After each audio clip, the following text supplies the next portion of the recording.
One movie that did not garner a lot of accolades. A great segue. Was a movie named Kraven, and I wanted to take just a moment to speak to you about my Kraven watching experience from this week, because I was given the opportunity to watch Kraven, and this is Vince's 2 cents incoming segment at some point in time. I got to get a graphic for that. Like that. That's not a bad idea. On the way. All right. So as you all know, I'm a Spider-Man head. All right. It's literally, you want to see my drawers right quick? Sir, this is a family show. We do not want to see your Spider-Man head. Whoa. No one's trying to see the exact. Let's move on. Still is like, I'm a Spider-Man head. You want to see my drawers? Like, what are we doing? Sounds like a spider crackhead, but okay. All right, I'm gonna mute everybody for a second. So I, as a Spider-Man head, was excited to hear that there was a Kraven project, even though I know Sony has been very trash at putting out movies. For example, see Madam Web, please see Venom, see Morbius as an example. So when I heard about Kraven being rated R, I started to change my tune. I say, oh, whoa, rated R? Okay, so we're going with the violence aspect. I like that. You know I like the violence. But then I started to see the reviews, as one does, before the movie came out, and the views were obviously less than flattering. They were saying things like, this movie is trash. I remember Ant said he heard that the groups of critics were laughing inside the screening of the movie at how bad it was. And it discouraged me to all end. I didn't even want to go see the movie because I was like, man, what? I don't want to be even more disappointed after seeing Venom 3 and seeing how trash that was. So, you know what? Whatever. I'm just going to wait till it comes to Netflix or something. Well, Kraven hath come to Netflix. And on a night where I wasn't feeling that well, and maybe the THC was running kind of nights, and you was feeling just like watching whatever, I clicked on Netflix. And what do I see? Kraven the Hunter, available for watch. I give it a gander. Say, oh, God, I know it's trash. Let me just watch it. So I start watching, and I'm waiting for it to suck. About an hour in, it has yet to suck. I'm seeing action. I'm seeing fairly decent acting. I'm seeing character arcs. I'm seeing character introductions. I'm seeing superpowers that were not mentioned in any of the previews, which is dope. That's not what happened with Captain America: Brave New World. And I saw the story that actually mirrored the story in the comic book as it pertains to Calypso and the relationship between Calypso and Kraven, and the origin story, which is fairly well kept.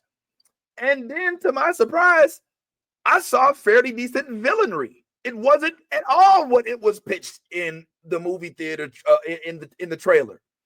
I got no over romanticization. It was straight violence, and the dude stayed within his bounds. I love when there is a movie where dudes have powers, or girls have powers, or people have powers, pets, it don't matter, but they're not completely invulnerable. They can be hurt. This is a dude who can't fly, but yet he's jumping from building to building. He falls, he bleeds, he cuts, he breaks bones.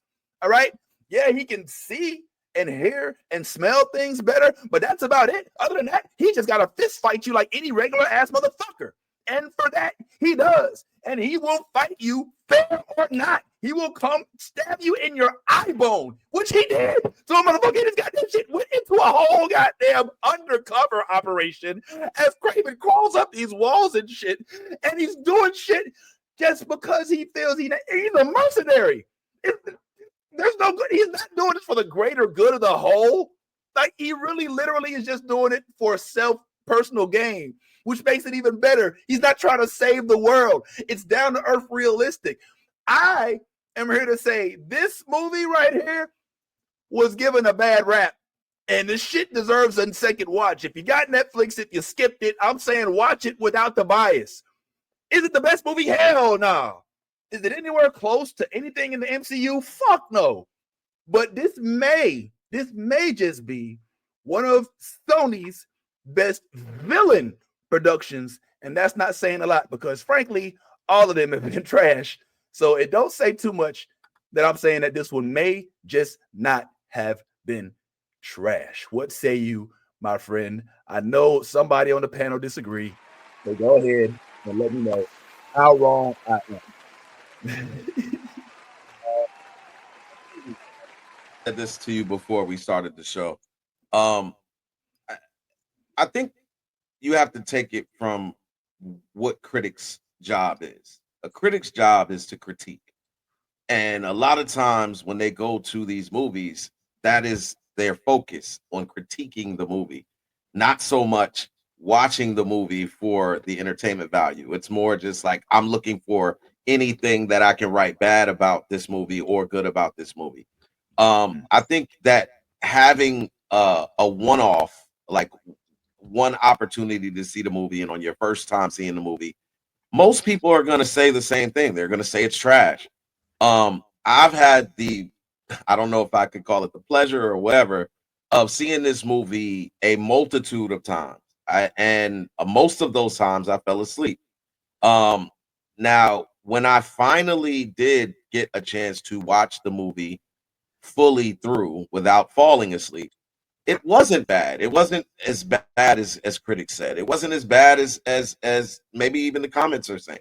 But it's not what Vince is saying is he's not saying that the movie is a great movie. He's just saying that the movie's not as bad as people say it is.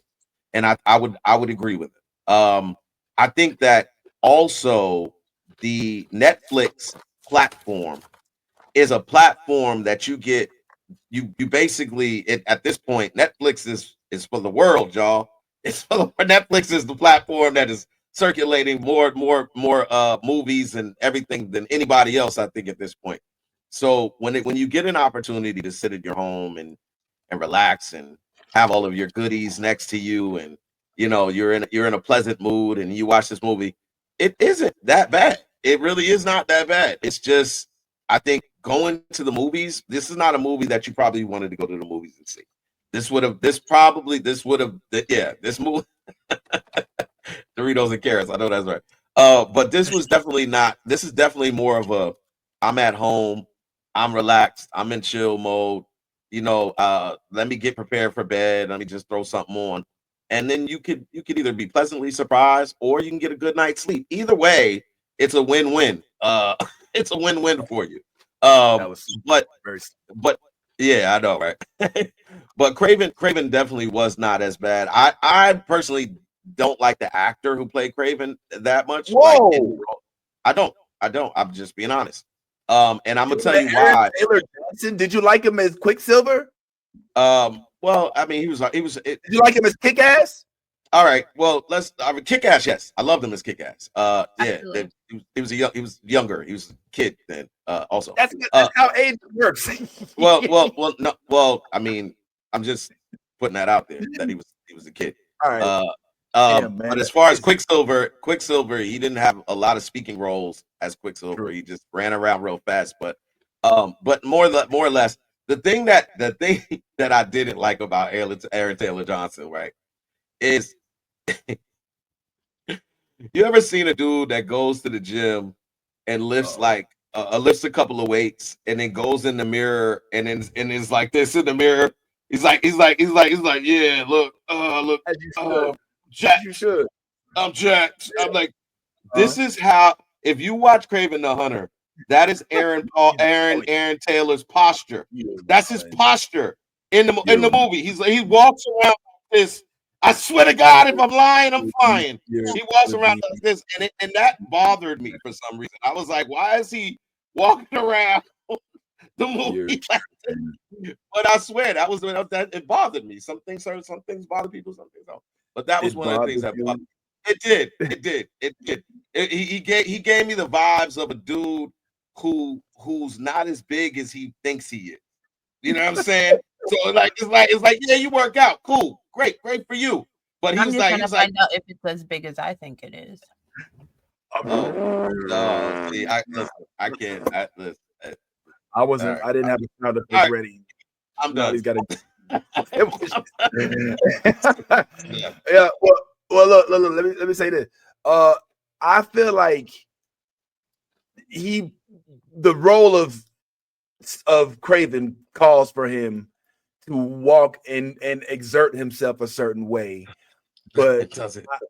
I think that's the case. But I also think that, like, I don't know, you might be taking him and letting his stature deplete the actual well thought process of this movie. Like, the movie actually didn't.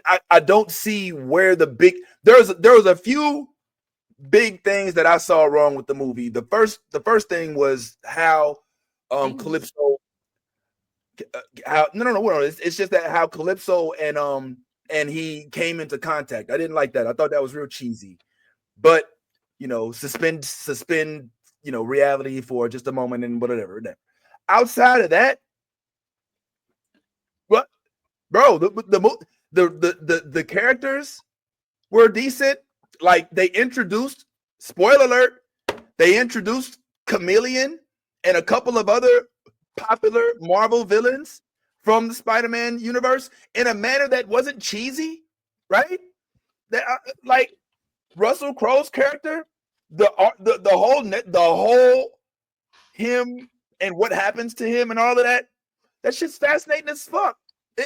This was a good movie, bro. It wasn't great, phenomenal, in game. No, But was it trash? This movie did what happened to this movie was what happened to me with Fantastic Four reboot with Michael B. Jordan, where everybody basically said off rip like shit's trash and didn't give it a chance. And the same thing happened. I was like, all right, I ain't gonna see it. I ain't tripping. And then I saw it and I was like, what is wrong with this movie? This fucking movie is good. It's a good ass movie. And it's the best, once again, Dr. Doom on screen, point blank period, until I see RDJ. It was. The nigga was exploding motherfuckers' heads, walking around the hall, going to get some cinnamon and some adobo out the fridge, and excuse me, just killing motherfuckers like fuck. You know what I'm saying? And nobody said nothing about that. It's just nobody said nothing. So I'm not gonna let y'all do what y'all did to Fantastic Four with regard to Kraven. Best movie ever? Absolutely not. Trash? Fuck no. Somewhere in between. It was a good movie.